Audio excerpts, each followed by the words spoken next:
Parmi les outils définis comme extérieurs au corps, n'oublions pas les êtres vivants.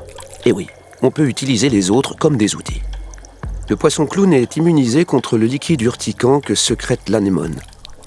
Il peut sans risque se réfugier entre ses tentacules en cas de danger, en échange de quoi l'anémone se régale des petits déchets alimentaires qu'il rejette. Mais il y a plus surprenant encore dans les relations de mutualisme. Ce crabe mesure à peine quelques centimètres et pourtant il circule sur les fonds de l'océan Indien et du Pacifique sans crainte de se faire manger. Il est armé. Dans chacune de ses pinces, il emporte, partout où il va, de minuscules anémones urticantes. Là encore, les anémones sont payées en retour. Elles happent les miettes qui s'échappent de la bouche du crabe. Quant à lui, il reste libre de se déplacer à sa guise impunément. Menacé par un congénère ou par tout autre adversaire de même taille que lui, il n'a qu'à brandir ses deux poings brûlants comme des tisons. Cette attitude lui vaut le surnom de crabe boxeur.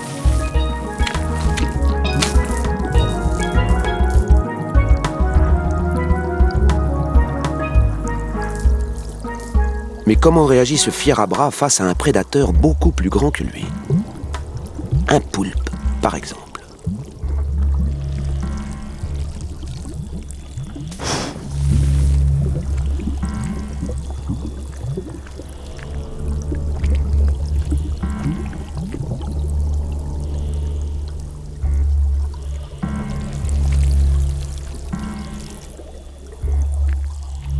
La Providence a placé sur sa route un crabe boxeur. Pas de quoi assouvir une grande fringale, mais c'est mieux que rien.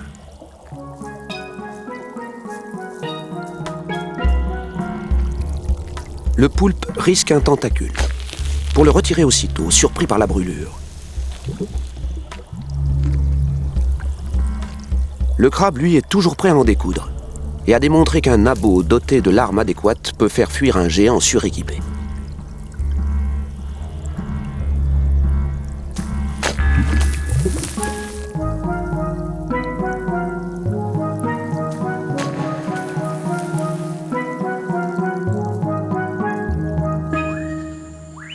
On peut être encore plus petit que ce crabe et influer puissamment sur le milieu dans lequel on vit. Par exemple, en additionnant ses forces, comme savent si bien le faire les fourmis. Pour construire leur nid dans les arbres, ces fourmis vertes d'Australie coordonnent leurs actions et utilisent un outil inattendu.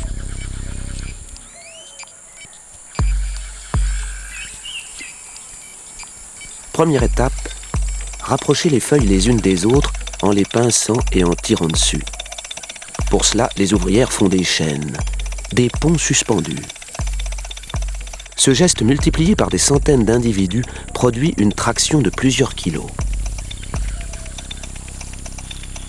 Maintenant, il va falloir coudre entre elles ces feuilles pour que le nid soit solide et hermétique. Et les fourmis vont le faire à l'aide d'un outil vivant, leurs propres larves qui, à ce stade de leur croissance, produisent de la soie. Une armada d'ouvrières maintient les feuilles bord à bord, pendant que d'autres tiennent les larves entre leurs mandibules, les utilisant comme des navettes à tisser. Chaque couturière commande sa larve par le toucher. Une pression des mandibules ou une caresse des antennes, et la navette sécrète un bout de fil à l'endroit voulu. En quelques heures, toutes les feuilles sont assemblées. Une citadelle invisible où la colonie vivra sans être inquiétée.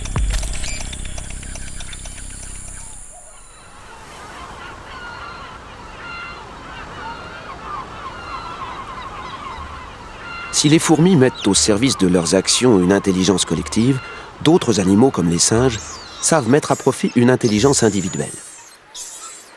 Et lorsqu'ils utilisent un outil biologique, ils ne le manipulent pas comme une machine, mais comme un être agissant qui va infléchir le comportement de tel ou tel congénère. Certains chercheurs parlent alors d'outils sociaux. Les macaques berbères ont recours à ces objets sociaux en cas de discorde. Une querelle éclate entre deux mâles. Aussitôt, l'un d'eux emprunte un petit du groupe et court le présenter à son adversaire.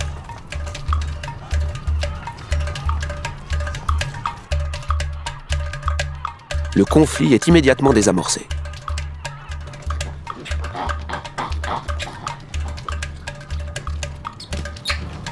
Devenu malgré lui un outil social, le bébé a permis un rapprochement entre les deux ennemis.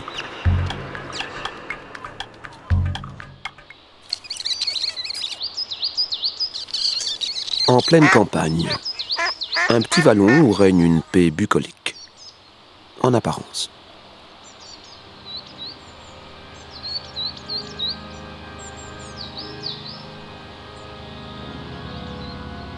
Qui est l'auteur de ces étranges mises à mort?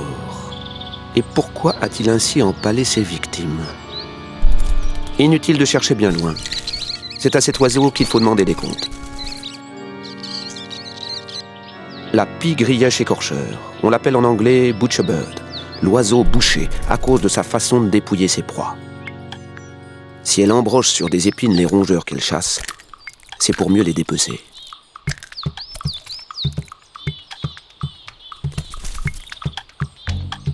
Et pourquoi a-t-elle autant de proies en réserve?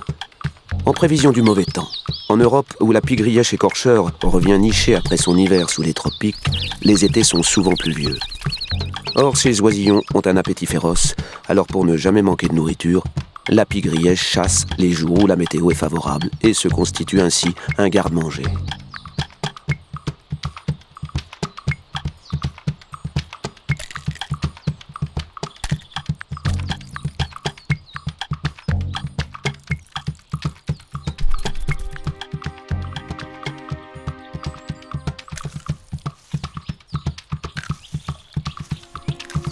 Naturelles ou industrielles, les épines font à la fois office de crochet de boucher et de couteau à découper. Car la pie grièche écorcheur a coutume de vider ses proies. Ce dépeçage rigoureux lui permet de sélectionner les meilleurs morceaux.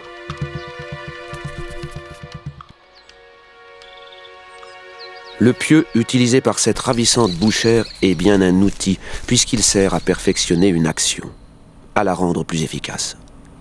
C'est un comportement que connaît bien Frédéric Joulian de l'École des hautes études en sciences sociales. Ici, la particularité de cet outil, c'est d'être immobile. Et c'est la raison pour laquelle un certain nombre de psychologues ont décrit cet outil comme un proto-outil, en fait. Il n'est pas animé, donc on ne peut pas le taxer réellement d'outil. Mais les psychologues qui ont utilisé pour la première fois cette idée de proto-tool use l'ont emprunté à une conception évolutionniste, unilinéaire de l'outil. Aujourd'hui, nous avons dépassé cette conception-là, nous n'y croyons plus trop et savons que pour bien des espèces animales, oiseaux compris, il existe une grande variabilité d'utilisation d'outils différentes et parfois bien plus complexes.